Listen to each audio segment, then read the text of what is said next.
MLA కోటాలో ఖాళీగా ఉన్న 2 ఎమ్మెల్సీ సీట్లకు ఉప ఎన్నికల నోటిఫికేషన్లు విడుదలయ్యాయి. కేంద్ర ఎన్నికల కమిషన్ సూచన మేరకు 2 సీట్లకు విడివిడిగానే ఎన్నికలు జరగనున్న నేపథ్యంలో నోటిఫికేషన్లను విడివిడిగానే జారీ చేశారు. ఈ నెల 29న పోలింగ్ జరగనుంది. ఈ నెల 18 వరకు నామినేషన్ల స్వీకరణ కార్యక్రమం ఉంటుంది. 19న నామినేషన్ల పరిశీలిస్తారు. 22న నామినేషన్ల ఉపసంహరణకు గడువు ఉంది.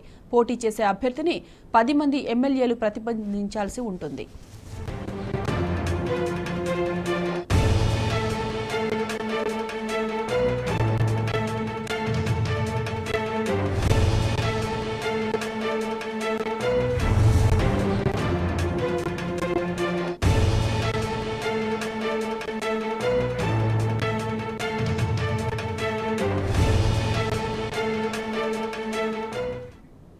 ఇక ఇదే అంశంపై మరింత సమాచారం మా ప్రతినిధి లివిల్ అందిస్తారు. లివిల్ చెప్పండి.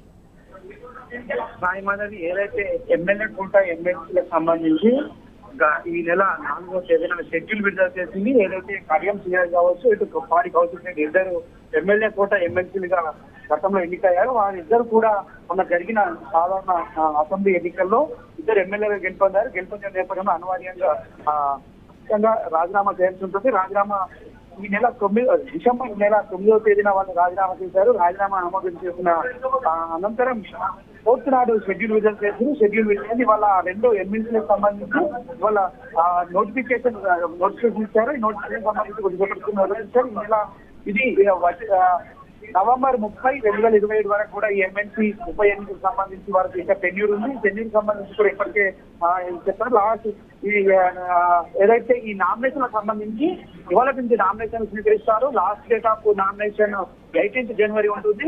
ఆ స్కూటీని 19 జనవరిన స్కూటీని ఉంటుంది. లాస్ట్ 22వ తేదీన నామినేషన్ విడుదలకు సంబంధించి ఉంటుంది. ఈ నెల 29న ఉదయం 9 గంటల నుంచి సాయంత్రం 4 గంటల వరకు పోలింగ్ ఉంటుంది.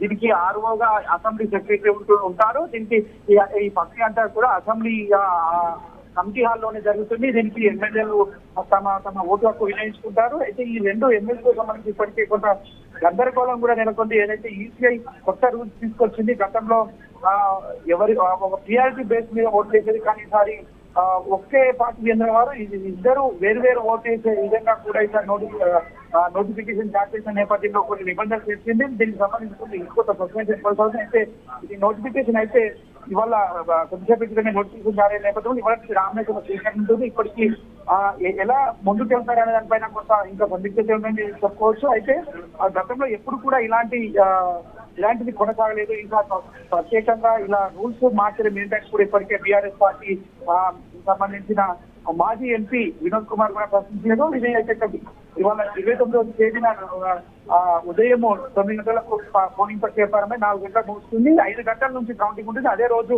ఫలితాలు కూడా వెలువడిస్తారు. దీనికి సంబంధించి గవర్నమెంట్ అయితే జారీ అయిందని చెప్పుకోవచ్చు. రైట్ లివిల్, థ్యాంక్ యూ.